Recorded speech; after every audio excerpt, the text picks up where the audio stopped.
네, 안녕하세요. 여러분들의 구독과 좋아요로 이 채널이 유지되고 있습니다. 네, 영상 속도는 1.5배를 추천드리고요. 항상 구독자님, 멤버십 회원님들에게 감사하다고 말씀을 드리면서, 자, 이번 내용은 아무래도 알트코인의 이제 스테이킹으로 이자 농사를 하시는 분들이 있는데, 이 알트코인은 여전히 변동성이 워낙 크다 보니까 내 이 배당 수익률, 그러니까 스테이킹 수익률 추이에 따른 게 그렇게 썩 매력적일 수도 있고 아닐 수도 있습니다.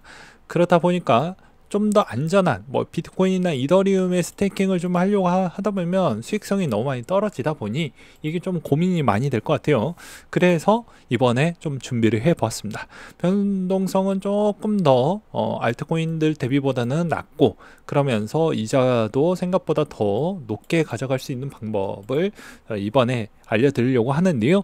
여기서도 핵심은 자기만의 방식으로 이제 좀 더 살을 붙여가지고 전략화해서 쓰시길 추천드리는 바가 될 것 같습니다. 이 영상 그대로 갖다 쓰면요, 문제점이 뭐가 있냐면 내 투자 성향과 스타일을 잘 모르기 때문에 각자 스타일대로 좀 더 수정을 해서 쓰셔야 그나마 실패율이 좀 덜해질 수가 있는데, 그렇지 않고 그냥 그대로 쓸 경우에는 이 전략이 잘 안 맞을 수도 있다라는 걸 다시 한번 말씀을 드리는 바가 될 것 같습니다. 네, 서론이 너무 길었죠? 예, 시작하도록 하겠습니다. 자, 대표적으로 이제 비트코인 ETF 상품이라고 볼 수가 있는데요. 이 상품 중에서도 일드맥스에서 나왔던 상품들이 뭐 다양한 게 많이 있습니다.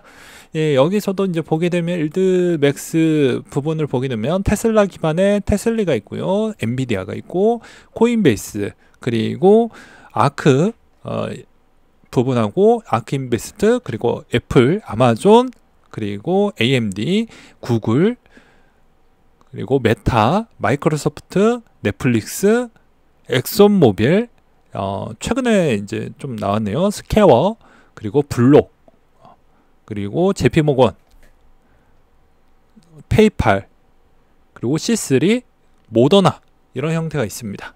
그래서 대표적으로는 뭐 나머지 거는 이런 정도가 있구나로만 보시면 될 것 같고, 평균에 이제 이자를 얼마나 주냐, 최소 못해도 20% 이상은 주고요, 많이 주면 이제 110%가 넘어가는 게 많이 있습니다.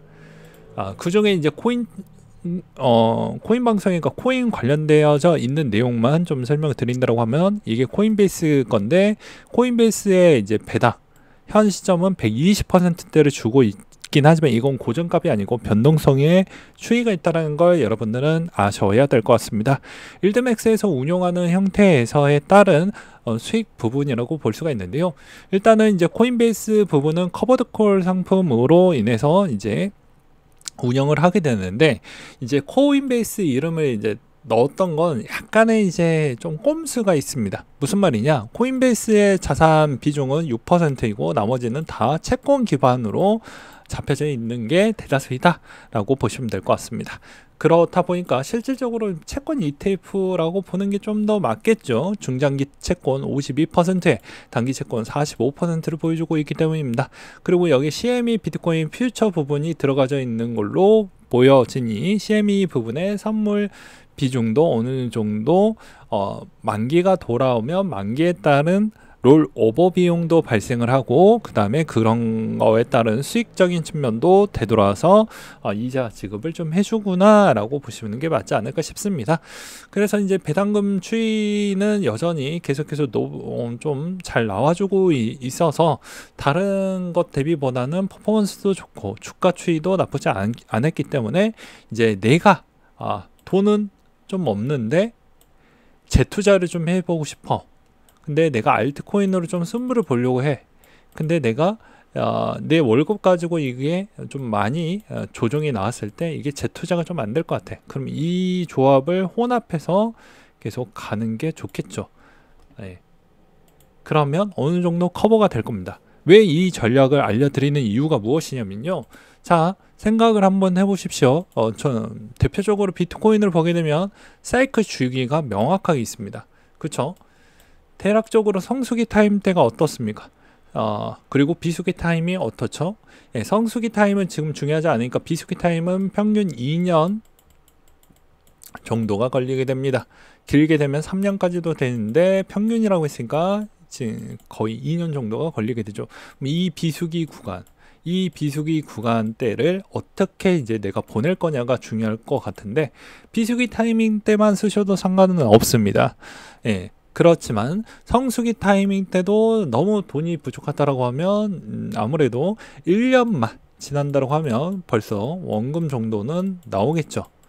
네. 그렇기 때문에 웬만하면 이 전략은 저는 오히려 비수기 때 또는 횡보하는 시기 때, 비수기가 끝나고 횡보하는 시기 때 쓰는 게 제일 좋고, 상승하는 시기 때는 그렇게 많이 추천은 하지 않는다 라고 생각을 합니다. 왜 그러냐, 상승하는 시기 때는 아무래도 커버드 콜은 상승이 막혀져 있는 구간이다 보니까 수익성이 나오지가 않고요. 이자로만 충당을 해야 되기 때문에 그런 측면이 있겠고, 그 다음에 두 번째로는 여러분들이 상승기 패턴에 보게 되면 이자가 월에 대충 뭐 못해도 월 10%씩 준다라고 볼 수가 있는데, 세금 떼고 뭐하고 하다 보면 아무래도 9% 또는 8% 정도 받아갈 겁니다, 월에. 그럼 내가 월 평균 8% 이상 수익률을 여러분들은 원하실 건데, 월 평균 8% 가지고는 만족을 못할 거니까 이거 하지 말고 그냥 직접 투자하는, 상승기 패턴 때는 뭐 개나 소나 다 오르니까 이때 쓰시는 거고, 이때 쓰면 안 되는 거고, 웬만하면 이 구간대, 이 두 가지 패턴이 나왔을 때만 쓰는 걸 저는 좀 더 추천을 드리는 바가 될 것 같습니다. 그리고 또 비중은 어떻게 가져가야 되냐, 가성비 있게 가져가는 거니까 500만원 또는 1천 이상 넘기지 말 것이라고 저는 말씀을 드리고 싶습니다. 이 전략 자체가 약간 좀 위험 전략이다 보니까, 정말 내가 알트코인 박살이 났는데 물탈돈이 내 월급밖에 없어, 그럼 너무 힘들겠죠. 그렇다 보니까 여기에서 나왔던 500 가지고 여기에서 1년만 뻑히면 이 본전은 벌써 끝나고 여기 물은 벌써 타져 있겠죠. 비트코인이나 알트코인이나 간에 말이죠. 그러면 내 돈이 일단 안 들어가니까 조금 더 여유로워질 것이고, 그걸로 인해서 괜찮을 것이다. 그리고 여기에서 취약적인 부분이 있는데, 뭐 테슬라처럼 한없이 빠지게 되면 얘도 버틸 수는 없습니다. 예. 이제 비슷한 예시인데, 테슬라가 본 기초지수가 테슬라 기반에 있는 테슬리라는 일드맥스 ETF가 있는데요. 또 같은 패턴입니다. 채권 기반을 과반수로 놓고 거기에다가 이제 한 비중을 한 3위 정도 수준으로 맞춰가지고 했는데, 요즘 테슬라가 뭐 마탱이 갔잖아요. 계속 많이 내려갔으니까요, 주가가. 그렇다 보니까 테슬리도 마찬가지로 본 기초지수가 테슬라 기반이다 보니까 계속 내려가고, 채권도 요즘에 많이 약했죠. 그래서 이런 형태라고 볼 수 있는데, 이제 코인베이스 같은 경우에는 요즘 코인이 어느 정도 이제 방어가 좀 되고, 여기다가 이제 아무래도 조만간에 금리 부분도 좀 많이 인하가 되는 추이로 되면 동시다발적으로 일드맥스에서 나왔던 기반 있는 애들은 좀 선방을 하지 않겠냐 라고 볼 수가 있게 되겠습니다. 그러면 어느 정도 적정 수준만큼 나오고, 여기서 코인베이스나 아니면 이제 독자적으로 들어가져 있는 뭐 비중, 아까 이야기했던 뭐 애플, 구글 뭐 이런 애들도 뭐 같이 하겠죠. 그래서 선호도 현상에 따라서 현금 흐름을 어떻게 선순환 형태로 만들어서 코인 투자를 할 거냐라고 보게 되면 꼭 코인베이스 기반에 있는 ETF를 할 필요성은 없고요. 자기 입맛에 맞는 형태로 하시면 된다라고 볼 수가 있는데, 대다수 뭐 보게 되면 아무래도 코인베이스가 제일 많이 주니까 이제 그렇게 좀 볼 수가 있겠고, 그 다음에 나머지 거 보게 되면 이제 20% 정도 뭐 이렇게 좀 주니까 좀 아쉽겠죠. 그래서 코인베이스 정도를 좀 했던 이유도 다 이유가 있는 것입니다. 그래서 극단적으로 좀 수익성은 있지만 위험의 노출도도 좀 감소하면서 한다라고 하면, 아무래도 알트코인은 너무 많이 변동성이 크고, 또 내가 물을 탔다라고 해도 그만큼 또 뭐라고 해야 될까요? 다시 회복을 할 수 있는 가능성도 복불복이다 보니까 아무래도 이 전략을 잘 적절하게 섞으면서 하시는 게 맞지 않을까. 그리고 시즌도 이제 곧 못해도 한 6개월에서 9개월 정도면 금리 인하에 따른 기대감도 충분히 열려져 있기 때문에 나쁘지는 않을 것 같다 라고 말씀을 드리는 바가 될 것 같습니다. 그래서 잘 쓰면 약이 되고, 그리고 내가 어떻게 쓰느냐에 따라서 약이 된다. 근데 그냥 순수하게 이런 게 있는데 이걸 아무런 생각 없이 쓰다 보면은 독이 될 수도 있기 때문에 잘 생각을 하시면서 쓰시는 걸 추천을 드리는 바가 될 것 같습니다. 그리고 또 주의사항 몇 가지를 좀 알려드리려고 하는데요.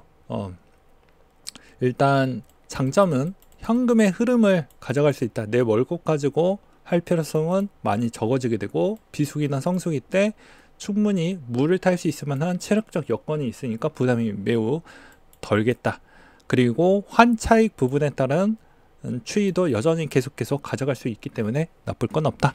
이제 단점, 주의사항 다시 한번 정리를 드린다고 하면, 아무래도 이걸로 인해서 변동성이 매우 크지만 내가 이자만 먹을 거라고 하면 이 변동성 추이도 어느 정도 있기 때문에 본 회사에 있는 그 종목이 어느 정도는 횡보를 좀 해준다라는 전제 조건이나, 최소 못해도 테슬라만큼 너무 많이 주지 않는다라고 하면, 기초 종목이 그렇게 많이 빠져주지 않는다라고 하면 괜찮을 것인데, 그런 변동성이 있으면 그런 거는 좀 피하는 게 낫고, 그 다음에 두 번째로는 세금 부분이 있습니다. 예, 세금은 이제 배당 소득 부분에 따른 세금이 발생을 하고, 그 다음에 여기서도 환전 수수료 부분이 또 나오게 되죠.